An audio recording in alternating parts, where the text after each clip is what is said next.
여러분 감자 심으셨어요? 네. 얼마나 심으셨어요? 조금 심으면 얼마 거두어요? 조금 거두고, 많이 심으면 많이 거두고. 그러면 많이 거두고 싶어요? 조금 거두고 싶어요? 알아서 하세요. 근데 감자를 심는데 어디에 심어야 나옵니까? 아무데나 던져놓는다고 나오는 게 아닙니다. 땅이 좋아야 돼, 땅이. 여러분 믿음의 땅 위에다가 감자 많이 심으셔서 그저 오늘 하루도 감사합니다, 감사합니다, 감사합니다. 그렇게 오늘 하루도 삶을 살아갈 수 있게 되기를 축복합니다. 우리가 역대하를 읽었습니다. 성경에 열왕기 상하하고 역대 상하 분량도 굉장히 많습니다. 열왕기 상하 같은 경우에는 47장으로 구성이 되어 있고 역대 상하는 65장으로 되어 있습니다. 두 개의 성경만 이렇게 합치더라도 112장입니다. 그래서 분량이 굉장히 많습니다. 여러분들이 성경 읽으시다가 열왕기 상하, 역대 상하 들어가면 머리가 아주 복잡해요. 이게 도대체 무슨 말씀인가? 아마 그런 것을 아마 느끼지 않았을까 싶은데, 이게 얼핏 이렇게 보기에는 반복되는 내용이 계속 이렇게 지속적으로 나오는 것 같고요. 근데 열왕기 상하하고 역대 상하에 큰 차이점이 있습니다. 이 열왕기 상하, 역대 상하, 원래는 열왕기 그 다음에 역대기 그렇게 돼 있는 거예요. 그걸 편리상 상하로 구별을 한 것뿐이죠. 이 열왕기하고 역대기의 가장 중요한 공통점은 역사를 다루고 있습니다. 열왕기 상하도 역사고 그 다음에 역대기 상하도 역사입니다. 그 공통점이에요. 차이점이 바로 뭐냐면 열왕기 상하는 이스라엘이 이제 북쪽 이스라엘, 남쪽은 유다입니다. 북쪽의 이스라엘은 이미 망했어요. 역사 속에서 사라졌어요. 그리고 남쪽의 유다가 지금은 남아있는데 이 남쪽 유다도 지금 흔들흔들거려요. 나라가 지금 기울어져 가고 있는 마지막 그 상황이에요. 그 상황에서 예레미야라고 하는 하나님의 선지자가 딱 역사를 바라보면서 눈물로 그들에게 역사를 기록한 겁니다. 기록을 하면서 지금 하고 있는 말이 바로 뭐냐면, 봐라, 북쪽 이스라엘이 망하지 않았느냐. 그런데 우리마저 역사 속에서 안개처럼 사라지기 직전이다. 그래서 그들에게 우리가 왜 이렇게 됐는가? 우리 역사가 왜 이 모양 이 꼴이 됐는가? 그러면서 이제 영적 관점에서 역사를 쭉 그렇게 해석을 하는 겁니다. 그래서 열왕기 상하가 가지고 있는 가장 중요한 골자는 두 가지예요. 첫째, 지도자로 세운 이 왕들이 어떤 모습으로 나라를 통치했냐. 그래서 왕들에 대한 신랄한 비판이 열왕기 상하에 아주 그냥 적나라하게 기록이 됩니다. 여러분, 나라의 지도자가 된다고 하는 것은 다 본인의 호화호식을 위해서 지도자가 되는 게 아닙니다. 그 지도자를 통해서 수많은 백성들의 삶이 좌우가 되고 나라의 운명이 바꿔지는 거예요. 그래서 열왕기 상하를 읽어보시면요, 그 역대 왕들에 대해서 평가가 아주 예리하게, 이 왕은 이랬고 저 왕은 저랬고, 그게 이제 열왕기 상하에 쭉 그렇게 기록이 되어 있어요. 그러면 역대기는 어떤 성격을 가지고 있는가? 이 역대기는요, 이미 나라가 망했습니다. 그래서 바벨론, 압수로 그쪽으로 포로로 끌려가서, 여러분 기억하세요? 몇 년간 포로 생활했죠? 70년 동안. 여러분, 나라가 망하면 백성들은 생고생을 합니다. 여러분, 이 나라가 튼튼해지기를 위해서 기도하십시다. 이 나라가 하나님의 보호하심을 받아서 우리보다도 우리 후손들이 더 편안하게 안전하게 발전된 모습으로 살아가도록. 그래서 나라가 망해서 70년 동안 남의 나라의 생고생을 70년 동안 하다가 하나님의 은혜로 다시 조국으로 돌아왔습니다. 돌아와 보니까 아무것도 없는 거예요. 그래서 70년 만에 조국에 돌아오는 그들에게 말이 그렇죠. 이게요, 세대가 성경에서는 원 제너레이션 1세대를 20년으로 봐요. 그러면 70년이면 벌써 3세대가 넘어가 버린 거예요. 그러다 보니까 이 젊은 세대들에게 역사 의식이 부족한 거예요. 그 역사의식이 부족한 새로운 이 세대들에게 이 역대기는 그들의 뿌리를 찾아주는 거예요. 우리의 역사의 뿌리가 무엇인가? 그래서 여러분 역대기를 쭉 펼치시면 족보가 계속 나오잖아요. 여러분 왜 족보를 기록했을까? 우리의 뿌리는 바로 이거다. 우리의 뿌리는 바로 이거다. 그래서 그 뿌리가 쭉 올라가서 어디까지 올라가면 하나님까지 올라갑니다. 그게 역대기 사상이거든요. 그래서 그들의 역사에 대한 새로운 인식을 심어주면서, 그러면서 역대기에서는 뭘 다루고 있는가? 우리 마음을 추스르고 새로 시작하자. 다시 하나님 의지하고 우리가 말씀으로 새로 시작하자. 그게 역대기입니다. 그래서 역대기에서는요, 이 왕들에 대한 잘잘못에 대한 기록이 하나도 안 나옵니다. 이제 새로 시작하는 마당인데 누구 잘했고 누구 잘못했고 그 기록해봤자 무슨 의미가 있어요? 이제 그런 관점에서 쓰여진 것이 역대기 상하라고 하는 성경입니다. 마치 우리 함석헌 씨가 쓴 책이 있습니다. 뜻으로 본 한국 역사라고 하는 책입니다. 원래 그 책의 제목은요, 성서적 입장으로 본 조선 역사입니다. 그래서 한국의 역사를 함석헌 씨는 성경의 관점에서 한국의 역사를 들여다보고 해석한 거예요. 거기서 이제 함석헌 씨는 한국의 역사를 딱 단어 하나로 그렇게 주목하고 역사 해석을 합니다. 그것이 바로 고난이에요. 한국의 역사는 고난의 역사다. 근데 그 고난의 역사, 여러분 이 한반도 안에서 엄청나게 많은 침략과 그리고 백성들의 수탈을 당하고 참 말할 수 없을 정도로 비참한 삶을 100년이 아닙니다. 그런 삶을, 그런 굴곡의 역사를 가지고 있는 것이 조선의 역사이고 한반도의 역사입니다. 계속해서 얻어 터지고 얻어 맞고 끌려가고 쥐어 터지고, 지금 우리 세대에서 이제 조금 먹고 살만한 겁니다. 여러분 어렸을 때 참 집집마다 냉장고 다 있었죠. 김치 냉장고도 2개, 3개 있었고, 냉장고가 안방에도 있고 건너방에도 있고 그 다음에 베란다에도 있고, 여러분 집집마다 냉장고 전부 다 있으셨죠. 집집마다 수도꼭지만 틀면 뜨거운 물이 콸콸콸콸 나오고, 집집마다 화장실이 집안에 있어가지고요, 추운 겨울에도 집안에서 뜨뜻한 데서 화장실 볼일을 다 보시고, 여러분 어렸을 때 다 그렇게 전부 다 사셨죠.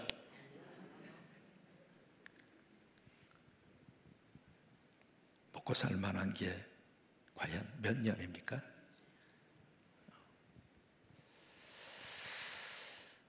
역대기는요, 그래서 왕들에 대해서 잘잘못을 하지 않아요. 그러면서 이 함석헌 씨는 한국이 이 고난의 역사인데, 그 고난의 역사를 이사야서 53장 예수 그리스도의 고난으로 재해석을 합니다.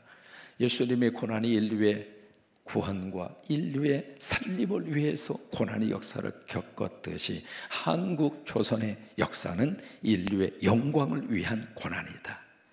여러분 그 책 읽으면은요, 야, 우리 한국 역사에 대한 긍지와 자부심을 가져가는 게 함석헌 씨의 뜻으로 본 한국 역사라고 하는 책입니다. 오늘 열왕기 한 20장 읽으셨습니다. 누구를 만나는가? 한 인물을 만나게 됩니다. 이름 기억하세요? 여호사밧이라고 하는 왕입니다. 이 왕은 유다라고 하는 나라의 4번째 왕입니다.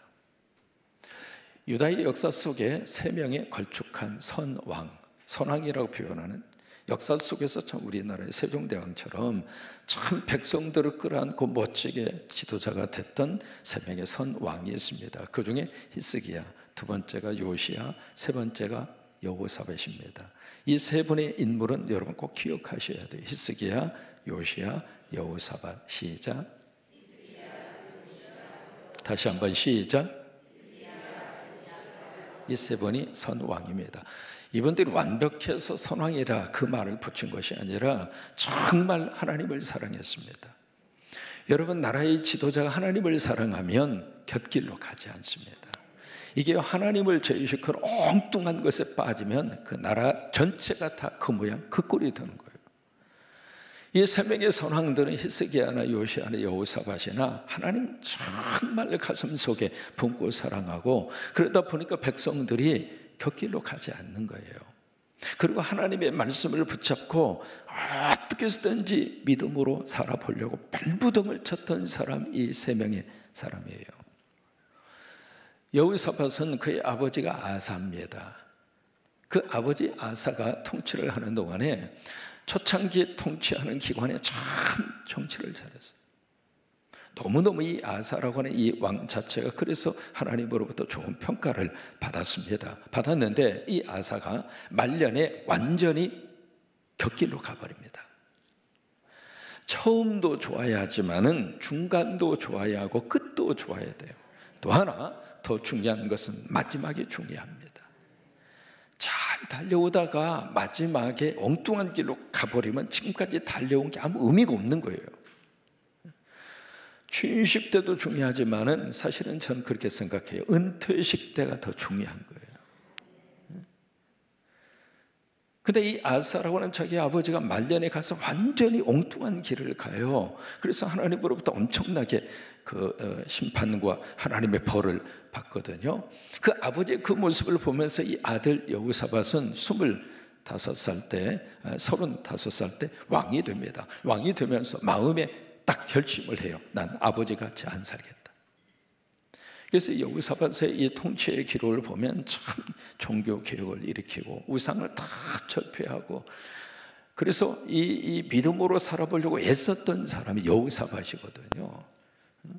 그래서 이 여호사밧 시대에 이스라엘 백성, 유다의 백성들이 경제적으로도 안정을 찾았고 군사적으로도 적의 공격으로 다 보호박을 받았고, 그러니까 이게 가정도 그러고요, 교회도 그러고요, 나라도 그러고요. 지도자 한 사람이 제대로 서 있으면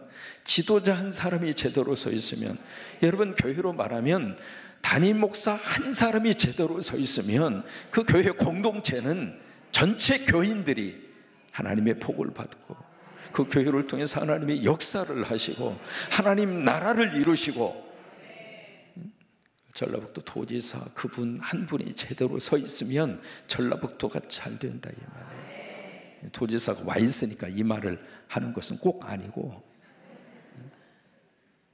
대한민국 이런 전체 이 나라의 지도자가 제대로 정신 차리고 있으면 이 나라가 제대로 하나님의 복을 받는다 이 말이에요. 남 탓할 필요 없어요. 교회에 대한 책임은 담임 목사예요. 장로님이 어떻고 관사님이 어떻고 말은 그렇게 하죠. 아니에요. 담임 목사의 전적인 책임이에요. 그런 것처럼 이 여호사밧이 참 하나님 앞에 바르게 딱 서 있으니까 그 나라의 백성들이 마음 편안하게 경제적으로도 안정된 삶을 누리고, 여러분 교회도 그렇잖아요. 담임 목사가 엉뚱한 짓 하지 않고 하나님의 말씀 가지고 강대상을 채워가고 성도들을 위해서 눈물로 기도하고 말 그대로 양떼를 부지런히 살피면서 여러분 그렇게 목양을 하면 그 교회에 속한 교인들 모두가 다 마음이 불안해요, 편안해요. 똑같은 원리예요. 똑같은 원리. 이제 그랬어요. 그런데 오늘 역대하 20장에 문제가 발생을 합니다. 요단강 동편에 있었던 모압, 암몬, 그 다음에 여기에 이제 마온이라고 나오는데요. 이 마온이 20절에 가면은 에돔 사람으로 바뀌어져요. 이 세 부류의 나라가 바로 요단강 동편에 있습니다. 이스라엘은 바로 요단강 서쪽에 있고요. 그쪽에 있는 이 나라들이 연합전선을 구축하고 바로 유다를 공격해 들어옵니다. 이 소식을 2절에 보시면은 이 여호사밧이 들어요. 듣고서 어떻게 했는가? 두려웁니다. 너무 두려운 거예요. 두려운데 그 다음에 역대하 23절에 여호사밧이 어떤 행동을 하는가 3절에 보시면은 그렇게 기록이 되어 있습니다. 여호사밧이 어떻게 했죠? 여러분 두려울 수밖에 없죠. 왜? 여기 2절에 보시면요, 셀 수 없을 정도로 엄청난 군대가 몰려온 겁니다. 그러니까 두려움에 쌓일 수밖에 없겠죠. 그 다음이 중요해요. 누구에게 낯을 향하죠? 하나님에게 낯을 향합니다. 하나님에게 낯을 향했다는 이야기는 하나님의 도움을 구했다 이 말이에요. 내가 두려운 일을 만났을 때 우리는 도움받을 분이 계세요. 하나님이십니다. 하나님이십니다. 하나님에게 낫을 구하면 하나님이 우리를 도와주십니다. 이게 역대하 20장의 시작이에요. 그래서 유다 백성들이 뭘 했는가? 금식을 선포합니다. 성경에서 이게요, 사무엘 시대에 금식 선포한 게 한 번 있었어요. 블레셋이 쳐들어왔을 때 미스바에 모였죠. 그래서 유명한 미스바 집회가 이루어지는데 그때 사무엘 선지자가 금식을 선포합니다. 근데 왕이 전국적으로 금식을 선포한 것은 여호사밧 딱 한 사람이에요. 왜 금식했을까요? 우리에게는 답이 없습니다. 하나님에게만 답이 있습니다. 절박한 문제 앞에 금식하십시오.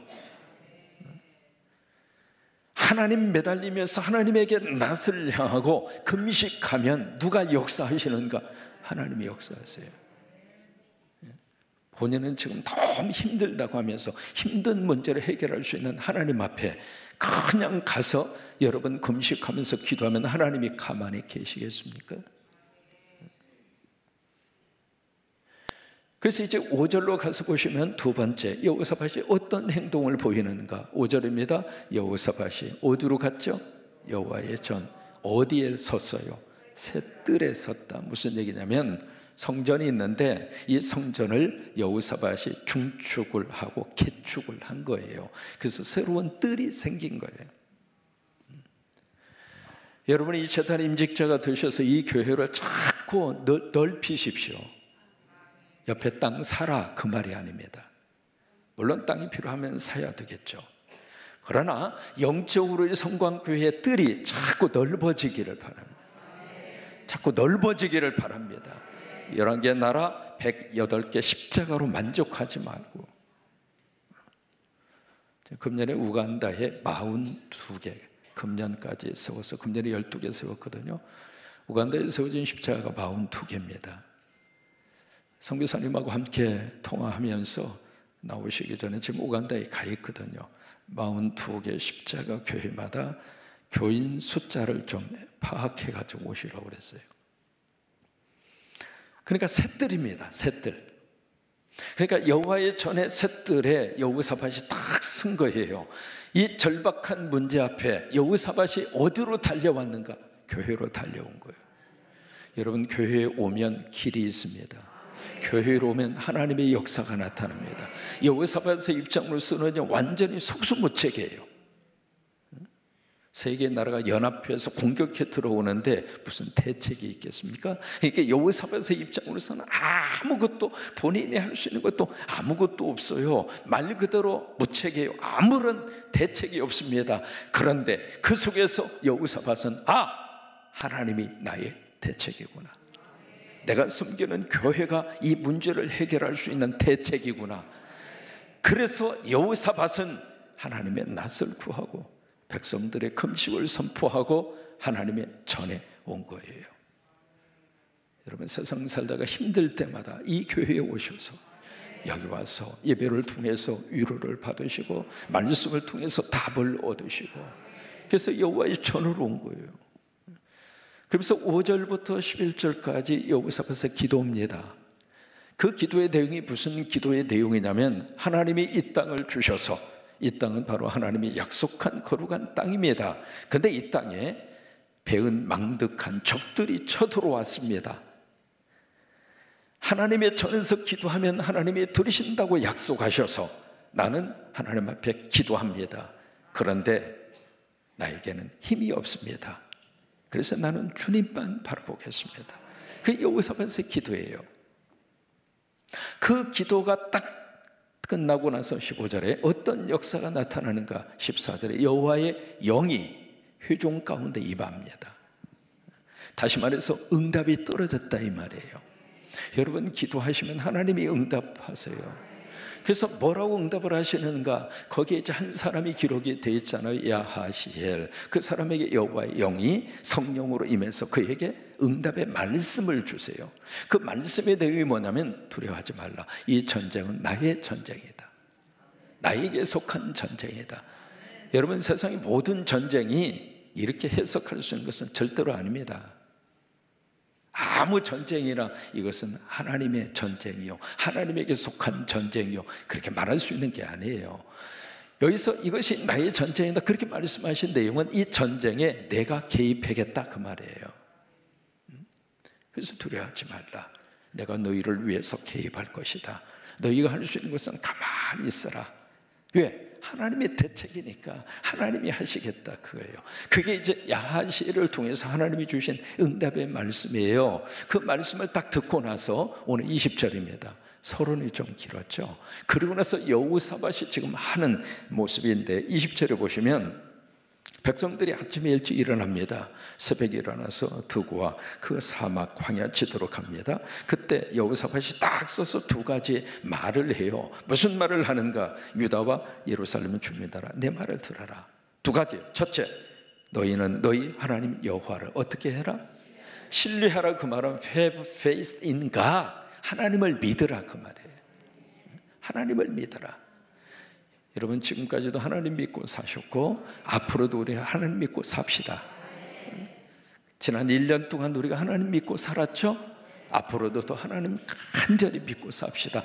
Have faith in God, 하나님 믿으라.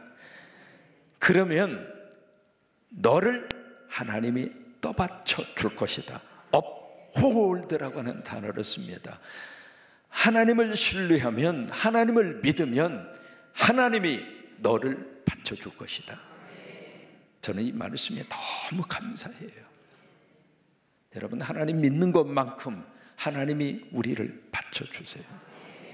두 번째, 선지자를 신뢰하라.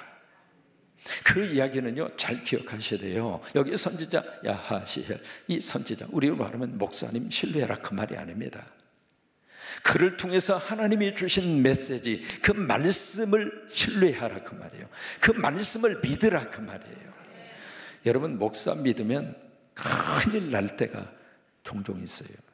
여러분 참 목사 믿을 만한 사람인가요? 못 믿을 사람인가요? 대답은 하지 마세요. 목사는요 얼마든지 넘어질 수도 있고 실수를 할 수도 있고. 왜? 목사도 사람이에요. 목사는 믿음의 대상이 아닙니다. 우리가 믿을 수 있는 대상은 딱 하나밖에 없습니다. 예수님 외에는 아무도 없어요. 여러분 교회 오셔서 누구를 믿어요? 부부지간에도 내가 당신 믿었는데 첫 번부터 믿음의 대상을 잘못 고른 거지. 서로 믿고 사는 것이 아니라 서로 덮어주고 사랑하고 살라고 만난 거지. 믿음의 대상이 아니에요.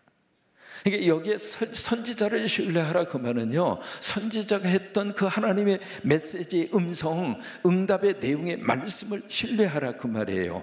그러면 너희들이 형통하리라. 그 형통하리라 그 말은 successful, 너희들이 성공할 것이다.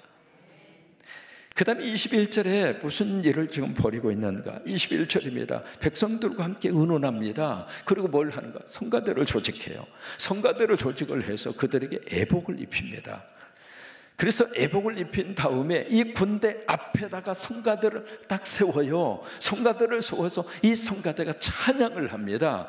찬양을 하는데 그 찬양의 가사가 무슨 가사인가? 여호와께 감사하라. 여호와께 감사하라. 여호와께 감사하라. Give thanks to God. Give thanks to God. 하나님 앞에 감사하라. 왜냐하면 그의 사랑이 영원하시기 때문이다. 보실까요? 연합전선이 구축하고 공격해 들어와서 지금 코앞까지 와 있습니다. 근데 그 앞에서 무슨 감사가 나옵니까? 그 앞에서 무슨 찬양이 나옵니까? 근데 믿음의 사람은 현실의 문제를 보는 것이 아니라 문제에 넘어야 하나님이 하실 일을 바라보는 거예요. 그것을 바라보고 감사하는 거예요. 하나님이 어떻게 역사하실 것인가, 그것을 믿기에 하나님 앞에 감사하면서 찬양하는 거예요. 여러분 감사라고 하는 것이 바로 그거예요. 믿음이 없으면 감사할 수 없어요. 그러면서 이 찬양다가 앞장서서 여호와께 감사하라, 그 찬양의 가사를 가지고 쭉 찬양을 하고 전진해서 나가는데 22절에 보시면 어떤 역사가 나타나는가? 그 노래와 찬송이 어떻게 했을 때? 시작됐을 때. 다른 노래 찬송이 아닙니다. 그 노래와 찬송입니다. 그 노래와 찬송이 뭔가요? 하나님 앞에 감사하는 찬양 아닙니까? 하나님 앞에 감사하는 찬양과 그 노래, 그게 시작이 됐을 때 이게 놀라운 일들이 눈앞에서 벌어지는 거예요. 세 개 나라가 연합군을 형성하고 왔는데 두 개 나라가 짝짝꿍이 돼서 이쪽에 에돔 족속, 세일산이라고 하는 것은 에돔 족속입니다. 에돔 족속을 치는 거예요. 치더니 나중에 에돔 족속 다 죽인 다음에 모압과 암몬 자기들끼리 또 싸우는 거예요. 자종 질환이 일어나서 거기서 모두 자기들끼리 서로 죽이고 죽고.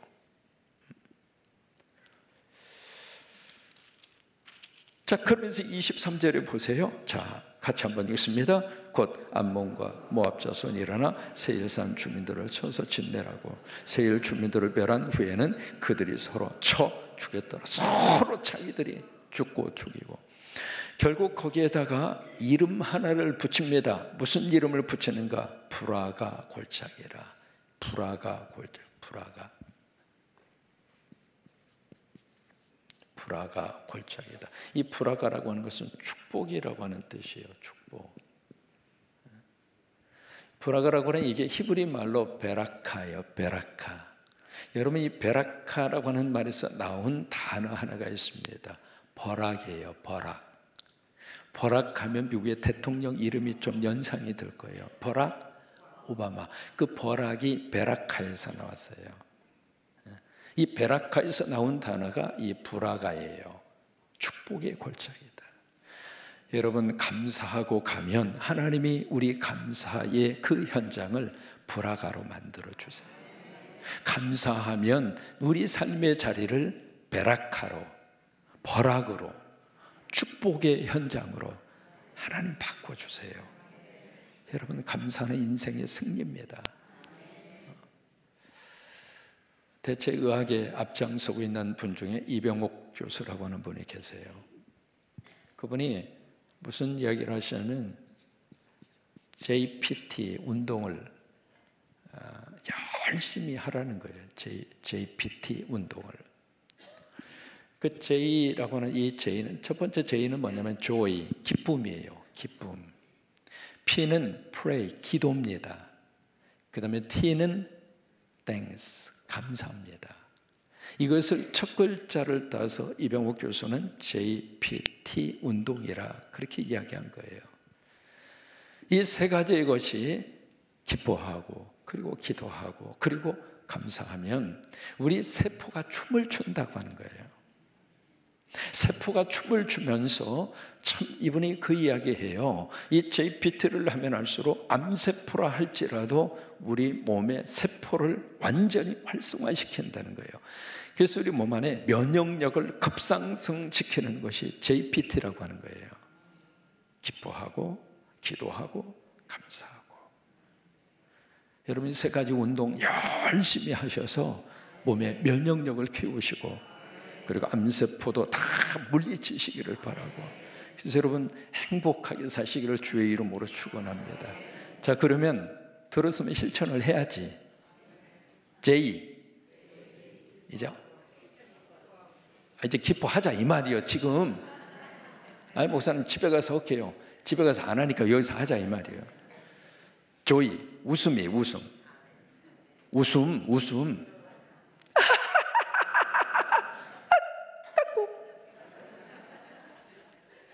안 웃으려고 작정한 분은 내가 별짓을 다 해도 안 웃어요.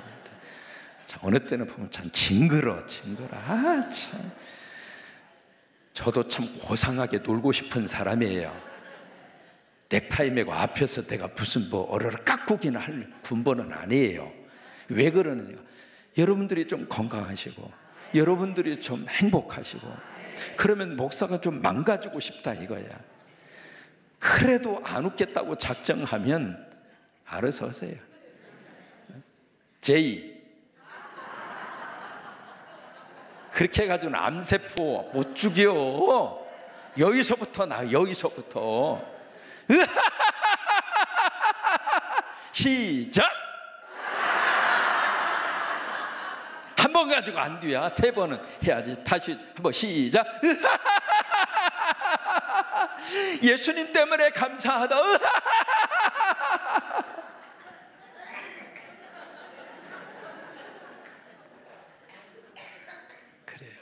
그래.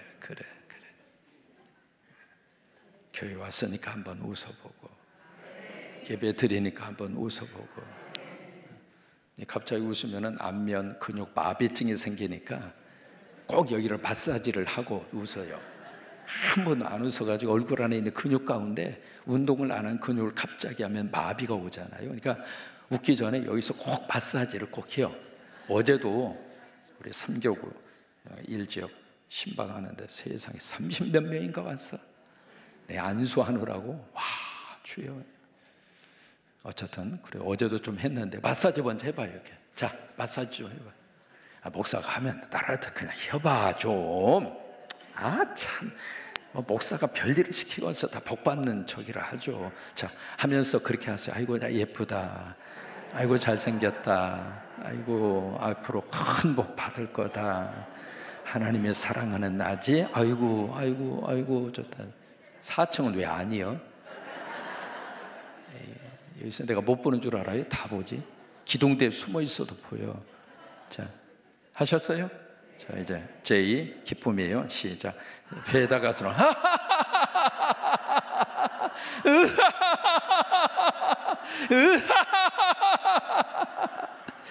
그래. 두 번째가 P, 기도하고. 이게요, 기침 나오는 게 당연해요.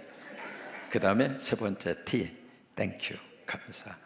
JPT 꼭 기억하시기 바랍니다. 적이라 할지라도 감사.